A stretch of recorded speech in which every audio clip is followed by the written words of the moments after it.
Bitcoin, get rich or die trying. Next slide, please.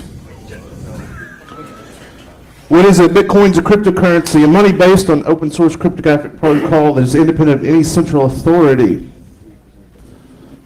No, don't advance. Thank you. We, of course, we haven't practiced because we haven't practiced. So it's digital currency with the following unique attributes, which of course I could list probably 50 or 100 of them, but some things I thought of this morning when I was writing the speech. I did get up early, but anyway. There will be 21 million Bitcoins seeded when it's completed. They're not inflatable. This is a big deal. People that haven't ever considered monetary policy. Later in the speech, hopefully when the therapy kicks in, I'll ramble about that some more. Of course, the limit is built in intentionally, and I'll get into more of that later.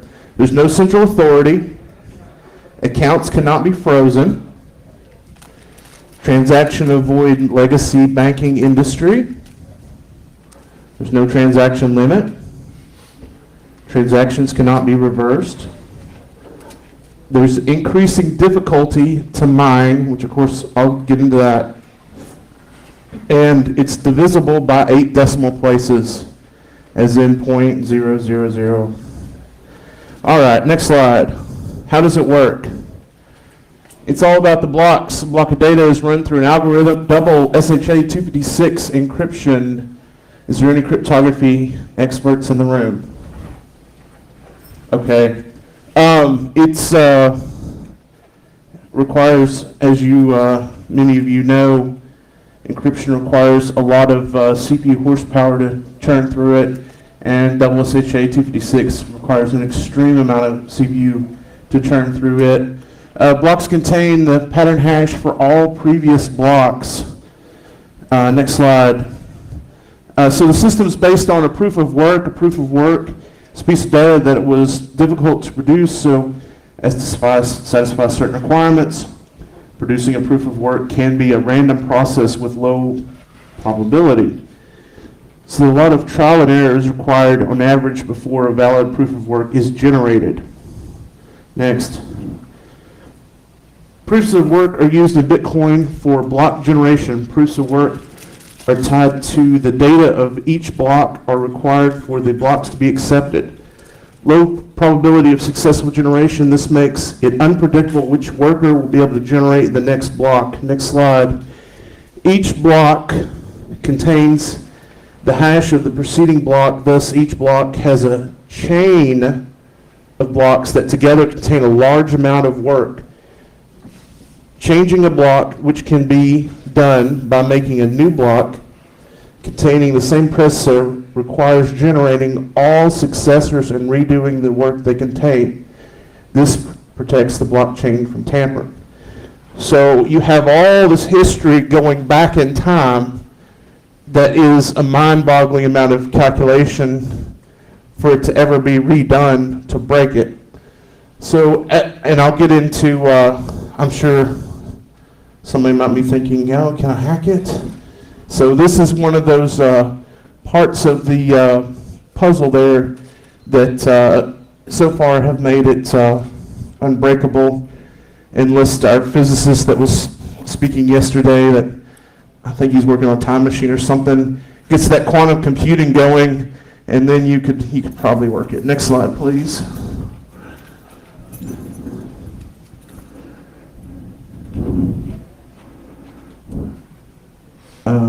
Okay, I'm ahead on my notes. Each user has a personal wallet where his or her coins are stored. Your wallet may have multiple addresses to receive with simultaneously, and additional addresses can be created on demand for free. That's also an important aspect. How many people in this room have Bitcoin wallets? 1, 2, 3, 4, 5, 6, 7, 8, 9, 10, 11, 12, 13, 14, 15, 16. Anybody else that put their hand down?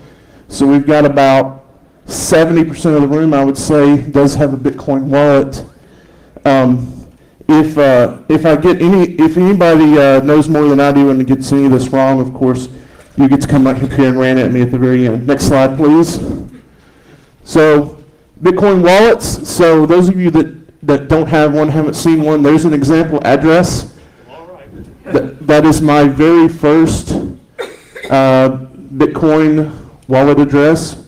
Wallets can receive payments while offline. Traditional wallets work like databases that update from peer-to-peer transaction list when resynced. So think about just how a PC that's going to pop mail, even when it's off, it comes back online and it gets the updated email popped onto it, right? So individual PCs that run this traditional wallet client that actually keep an entire blockchain history I was talking about earlier, they will actually resynchronize via peer-to-peer scheme and download all these blocks. Next slide, please. One thing that there's a lot of people that aren't in the Bitcoin community assume, and people that are in the Bitcoin community realize, is the anonymity. Tracing a coin's history can be used to connect identities to addresses. Main problem is that every transaction is publicly logged. Everyone can see the flow of coins from address to address. This information can't identify anyone because addresses are just random numbers, like the one I showed you in the previous slide. But if any of the addresses in the transaction can be tied to an identity, it might be possible to work from that point and infer who owns all the other addresses. This identity information might come from network analysis, surveillance, or just Googling the address. There are more than one website that keep transaction histories and post them. And if you just go and look at it, it's just a bunch of numbers. But you can go back and you can see this address sent this address money over and over and over and over the amount. So there's that data available. Officially encouraged practice of using a new address for every transaction is designed to make this attack more difficult. And like I said previously, you can on demand for free inside the wallet create additional addresses. Unique history perspective. A lot of people that even participate with Bitcoins aren't aware of this history. There's an influence from the cypherpunk list and movement of the 1990s. I personally recall being at the Beyond Hope conference in New York City in the 1990s, and there was a very prevalent thinking I remember getting from speakers and influential people in the room, and that was we should, not just hackers, but every private citizen should be encrypting everything, whether it's sensitive or it's not sensitive. And of course, at that time, when the Beyond Hope conference took place, this was no longer a pipe dream because everybody at that time had 32-bit processors and the PGP software was available to everybody. The tie into this was that cypherpunk list and movement. There was a white paper published on the cypherpunk mailing list proposing a digital currency, B-Money, letter B dash M-O-N-E-Y. This is the precursor to Bitcoins. Some people know this, some people don't know this, so I want to take time and get into this. Anybody that's curious about this, I would encourage you to Google B-Money and read a little bit more about this. Next slide, please.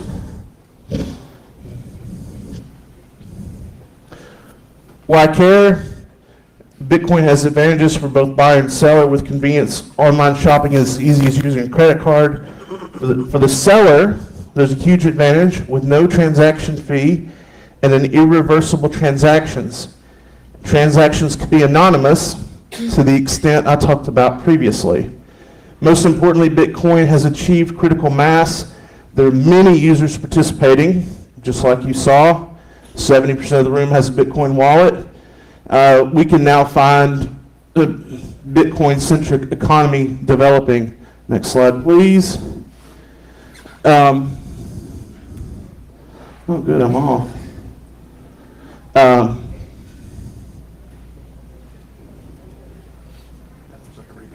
Oh, yeah. No, next slide. Next slide's good. That's a good slide right there.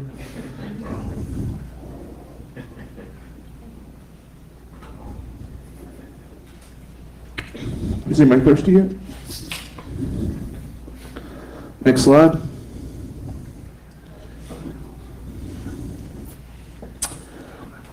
Mining. This is one thing I get a lot of. Yeah, go ahead. That's what they're there for. You ready for another one yet?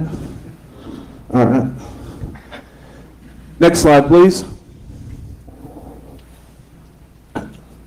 What does it mean to mine? What is it doing? Mining is a process of using computer power to process transactions, secure the network, and keep all nodes synchronized together. It has been designed to be fully decentralized. Mining will still be required after the last Bitcoin is issued because of the transaction verification. In addition to the need to verify future transactions, obviously. So, backing up, I said earlier there'd be 21 million Bitcoins that are being seeded in. And so after all the Bitcoins are mined, there'll still be mining going on for the necessity of verifying transactions. And there's micro transaction fees built into the network. So sometimes when you send Bitcoins, it will ask you if you want to pay a fee. Sometimes it'll ask you to pay a mandatory fee that's in essence a nominal fee. That fee gets rolled back in to service the miners that are verifying transactions. Next slide, please. Now it gets interesting. There's the arms race. Who in here mines Bitcoins? 1, 2, 3, 4, 5. That guy does too. I'm on Litecoins. It's not the same. Yeah. This is a Bitcoin talk. I'm just messing with you. Next slide, please. Keep drinking, please. You are not drinking enough. Originally, mining was performed inside the local PC wallet via CPU performing hashing. There was a quantum leap with the move to GPU-based mining. At the same time, there was a rise of mining pools. So I don't remember how, accidentally discovering Bitcoin years ago, setting up my wallet, starting the CPU mine, and didn't get any Bitcoins. And it was literally running for weeks, like 3 weeks or something. And I had mined 0 Bitcoins. And I was about to quit. And I was talking to a buddy of mine, so I want to give a shout out to Ledscoff. I actually called him last night. He's in California right now. I said, hey man, I'm going to throw your name out there. And he said, oh, thanks. He said, man, there's no need to CPU mine, you need a GPU mine. I said, okay. So I got set up GPU mining, and I was a very, very lucky man because I had, next slide please, I had ATI 6850. Now this is not my equipment, this is, of course, image harvested off the internet for the sake of the slide, but of course I intentionally ripped off all these images and verbiage that are here being presented to you. But I had an ATI Radeon 6850. The ATI Radeon 6850 I picked because, hey, it's a badass video card, so I thought, well, this is a 3D game or something, I want to play that one day. I want to go ahead and upgrade my card. Well, as it turns out, ATI and the diverging technology of video cards, NVIDIA versus ATI, NVIDIA created these insanely powerful GPUs, and ATI went in an opposite direction where they would create parallel processing GPUs. So the ATI cards have shader units that serve as your CPU, GPU for this process. A 6850 has 860 shader units. So if you can imagine processing a job, and it will step up and it will parallel process out across, in essence, 860 CPUs. So it's insanely powerful. And then, of course, you get into hardware manipulation and you overclock the CPU, and you get more and more performance out of it. And so there's this whole arms race. And a few years ago, there was this drive to acquire these ATI GPU cards for the sake of doing this, setting up dedicated miners in the basement of your house that would provide free heat all winter. And boy, does it work.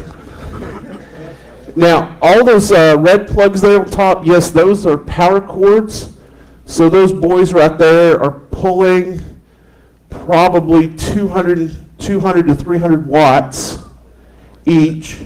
So, and of course, you know, half that's being turned, it's like a 100-watt light bulb. It's hot as hell. It's being turned right into heat. So you can't imagine how much heat this stuff makes. Next slide, please. So, spent a lot of time there on GPUs. So you can imagine the step from CPU to GPU. And to tangent off here, this also means a lot more to other things besides Bitcoin. Computational sciences and math that benefit from parallel processing. All of this tech that's being perfected in the last few years to make these GPUs do this, you know, upgrading the drivers and the OpenCL it is, right, Michael? All of this will feed into the future of computational-based sciences and math. The arms race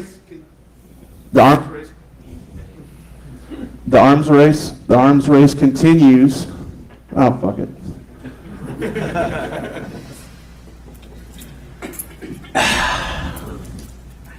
The arms race continues to ramp up. FPGA, who knows what that is? I'll never forget being at SummerCon 97 and hearing a talk on field programmable gate arrays. And I was like, holy shit, this is going to be it. In the next 3 years, it's going to take over everything. I'll be trying to figure out how to program these field programmable gate arrays. It'll be awesome. That was SummerCon, summer of 1997.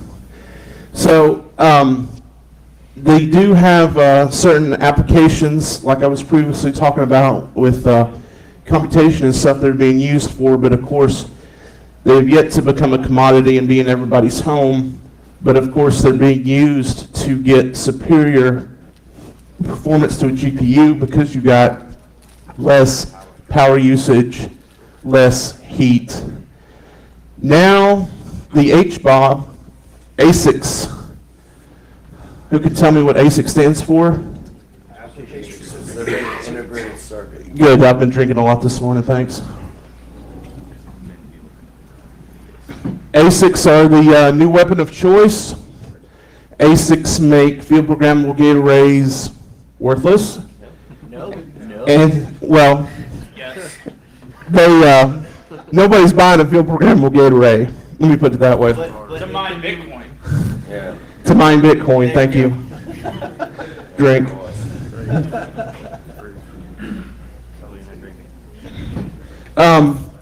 There is a progression. The most interesting aspect to me right now is this progression of difficulty.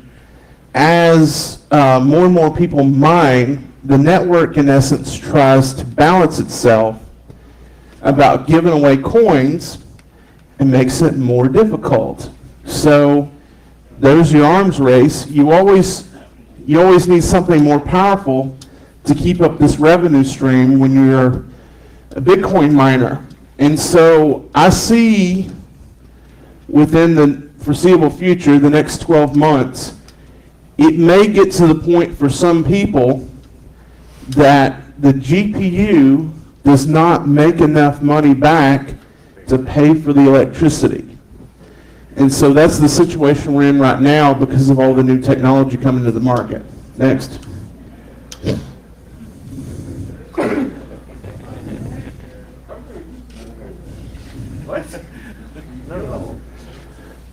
There's a website on screen. Has anybody here been to it yet? No, and you can't prove that. Okay, good. You're the one I need to talk to. Has anyone in the audience participated in this website? No, you can't. See first answer. Not that you can prove. No, I'll do anyways. Keep drinking, boys.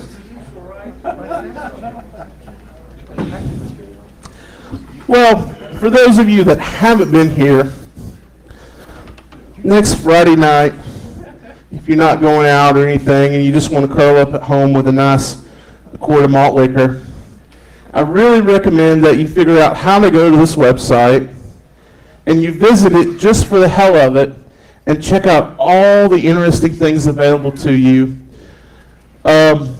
US, UK, British passport, custom scanning. Oh, okay. Next slide, please. After all, we have to give the NSA something to do on Friday night.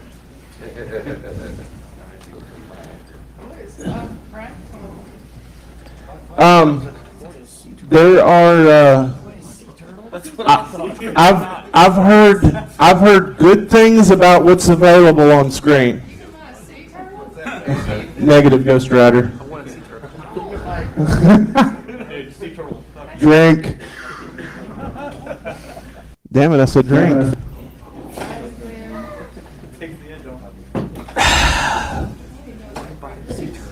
So, I have no idea how many Bitcoins are going to the website you see on the screen. But obviously it's part of the Bitcoin economy, playing on that partial anonymousness transactions being able to cross borders freely and low transaction fees, et cetera, et cetera, et cetera. There was another anonymous black market site that got shut down recently, Atlantis. I heard that. He was, audience member was referencing another site similar to the one on screen called Atlantis. Sorry your site got shut down, dude. It's a bummer. If you want. Next.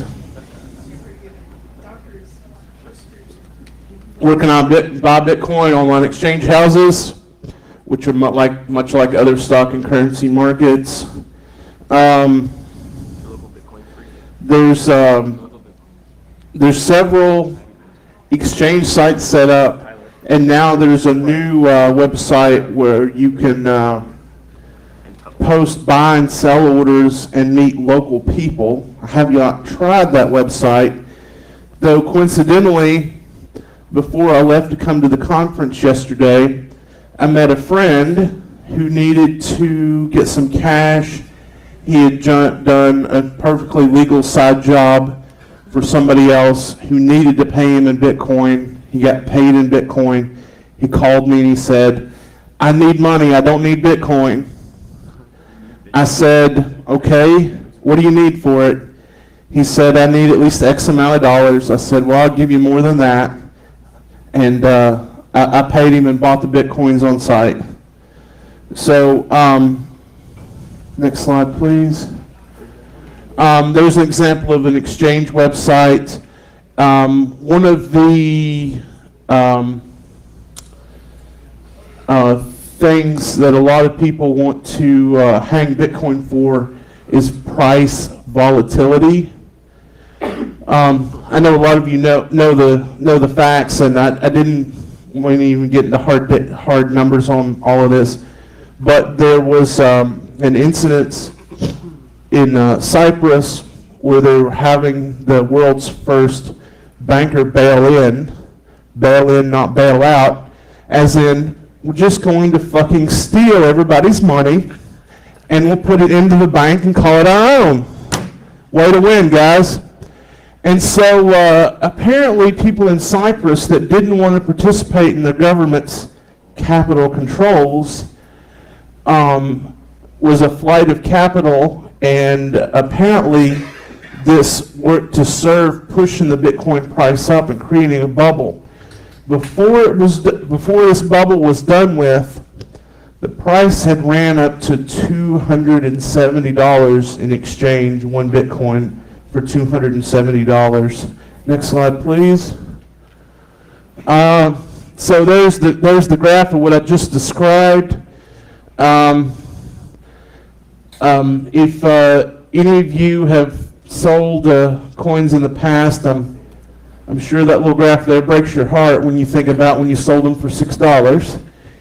And next slide, please. Oh, wow, it's already over.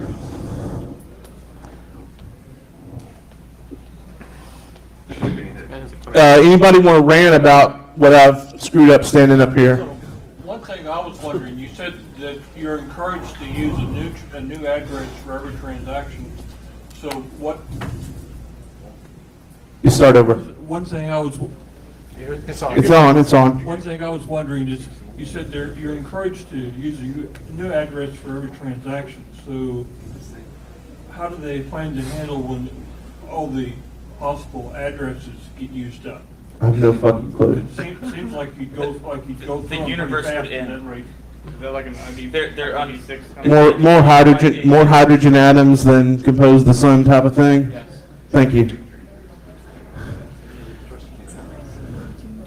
Drinking, don't forget the drinking.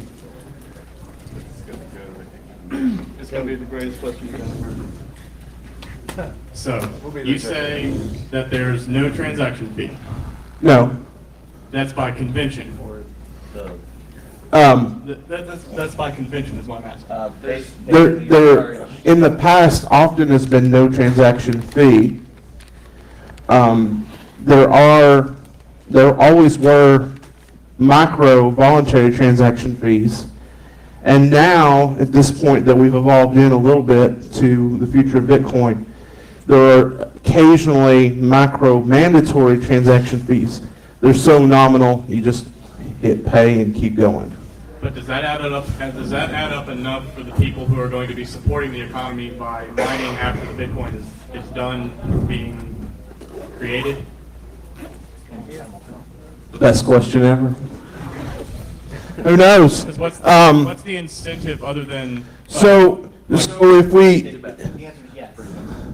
we go back and revisit the idea that it gets more and more difficult in that arms race to mine and for it to mean anything because of the arms race, the other open-ended thing that goes under that future topic is, what is the value of Bitcoin? Because if I'm mining coins and I say, well, it's costing me $10 a month on my electric bill to run what I'm running. Well, obviously, it better pay 20% more than it's costing me, or I'm wasting my time, right? Well, whenever you go back and run all these numbers and you say, okay, well, Bitcoin is exchanging at this rate today, and you figure out it's costing me $10 to mine, and it's paying me $22, so I'm going to keep mining for the next year, right? What we don't know, because we don't have perfect information about the future, is what will the price of Bitcoin be in 90 days, 120 days, 12 months, 14 months. If you could predict that, then of course, obviously everybody would hoard and sell inside those bubbles. So the only way for this to possibly be viable in the future is if the price of Bitcoin keeps working its way up So at some point, right now, if you think about, okay, Bitcoin's at $100, Bitcoin's at $140. Well, what does it mean when Bitcoin is at an exchange rate back to the US dollar of $800?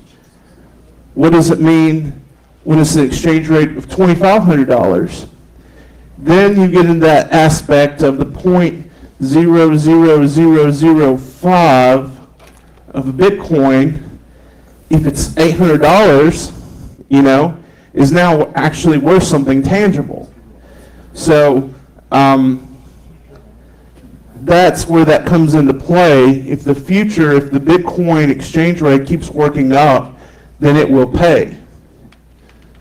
And so basically it's something that has to happen, and that's part of the get rich or die trying. The price has to work up because the cost of mining the coins keeps going up. And so if it doesn't, it's over. It's all going to collapse, obviously. But the network is set to scale the difficulty. So a lot of people and I do not read forums. I hate forums. Everybody sits on the forums and bitches constantly. It ain't worth doing. It ain't worth investing in my new hydrogen bomb because the difficulty 8 months from now is going to be so great, I can't even pay for the electricity to run the damn thing. So that's my answer. Anything else? Sir? Yeah, I got a question. Hi. How do you embed messages in the blockchain? I do not know. Anyone got an answer for him? Next question. I got a question. Yes. This is kind of a dumb question, but imagine your sea turtle costs $10. I can imagine a sea turtle costing $10. All right, but a I'm with you. Bitcoin is currently worth $124. Hold on, say again. I said a Bitcoin is currently worth $124. I can imagine that too. Imagine that too. How do you pay for just one turtle? That's why there are 8 decimal places. Eight decimal places. So you could So just like you have a nickel and a penny in the bottom of your pocket right now, and it is a division of that dollar currency to the 100th. Bitcoin is not divisible to the 100th, it's divisible 8 decimal places deep, 0.0000. So that's one huge advantage it has, is it is under deflationary pressure. I talked about at the very beginning, it's not inflatable, limited to 21 million coins. So that's something that plays into this future we don't know about. Will one day the exchange rate be 800 to 1? And at that point, when you say, I need to buy my $10 worth of Bitcoins to pay for my sea turtle that I'm boosting from Thailand or wherever you're stealing the damn thing from, then you just... So one Bitcoin can be owned by many people. No. Because if I'm giving you part of my Bitcoin, pay for something, it's all mine. It's way more about the encryption than it is about physical. So you're wanting to think in absolutes like it's a copper penny, and you're wanting to take a stainless steel knife and saw that copper penny in half. With Bitcoin, which one of the things this talk could have been 12 hours long. There was a whole bunch of stuff I glossed over intentionally to try to keep this where I could get to some questions. There's a unit of measure called Satoshi, which is 0.000000001 Bitcoins. So it's divisible down to that level. So that would be the penny. Does that answer your question? Okay. Technically, that would be the pip. Technically, that would be the pip. That would be the PIP. In Forex, because penny is one, 4 zeros to the right after that, or, value. So earlier you went over what's going to happen after there's no more reward for solving blocks, although we can't. That's the point when all 21 million coins are seeded in and the public holds them. Where are we at now? We 11 or 12, I First think. great halving back around last November. November, so if we time travel back when I was talking about being young and happy and having a Bitcoin wallet installed and doing CPU mining and not getting anything for 3 weeks, Bitcoin was paying the block reward, so the worker that got paid while mining, his payout would be 50 Bitcoins, which, by today's standards is a decent chunk of money. So as we get deeper and deeper into this process, part of the aspect is the block reward gets halved on regular intervals. The halving went from 50 to 25 in November. Yeah, that's about every 2,800 odd some blocks that are solved. Yeah. A block on average is supposed to be about 10 minutes, so there's going to be some flux back and forth depending upon the dynamic difficulty change. But if you're trying to figure out what's going to happen to the price when there's no more reward and it's just transaction fees, you can go back to the great halving and see what dramatic shift that did to the Bitcoin price, and you'll find that it remained pretty steady. At that point, it will just be supply and demand. How much are miners willing to sell to the exchanges, and how much are people willing to pay? And where they meet in the middle will be the new price. Correct. What about the 21 million number? Like, where are we at on that? That's what I was Halfway, and it's gonna take like I think another 100 years. And, to finish. it's now that we're getting into this, I wish I had a slide to describe the curve. So if you had a graph of the amount they're getting seeded in, it looks like a logarithmic curve. It's greatly declining as we get nearer and nearer to the end. So there's less and less coins coming in. For the public. So that's why it'll take 100 years, because as you go. No, what's do you remember the number of years? Like 2,120 before we get close to that. It's, that may be true. It's, as we get nearer and nearer to that point, the amount of coins seeded in keep going down to less and less. So it might be over 100 years, you're saying, before they're all mined out? It will. Because you're having it's like on down the line, you get 5 out. Well, that was sort of relevant to my question. I was going to say, once the 21 million are mined out, will the processing power required to do transactions, will it remain steady or will it increase with each transaction? Good question. The processing power is dependent upon what the mining network is applying back to it. So it actually keeps ramping up difficulty. And then there's the other X factor in there is the block reward keeps getting halved as you get further and further and further in. So difficulty goes up, reward goes down. But then technology goes faster and faster as well. So The arms race to the hydrogen bomb, right?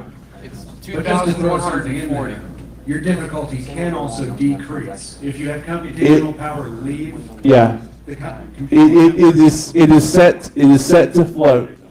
The difficulty system based on the mining. So you're So saying that if- everybody just gave up right now? Fucking, I don't want to do it no more. Yeah, And then it would just be. except for you Except for me, it'd be really. with your Celeron 400, right? Or you can go turn off the breaker at your competition. Yeah, The yeah, entire rest of the world. yeah, Well, that's a security issue. yeah. Well, if you can get a knife and cut that internet cable. Back off. The power grid. Anything else? Looks like I'm up against time, sir. What So I've got 100 Bitcoins by wallet, hypothetically. Yes, I can imagine that. I lose my password. Where do those Bitcoins go? Nowhere. So there is a finite number of Bitcoins, many of which can potentially just be gone forever. That is correct. That's the whole point. That is correct. So we're under a system because of your wallet is in essence your encryption key that holds those coins. That if you were to lose your wallet, format the drive, hard drive died, don't have it backed up, all the normal stuff you know that's going to happen, you have no recourse to reobtain your wallet file and get your coins back. I already know, of course I already know of this happening to people, and so by everything I've read, these coins are lost.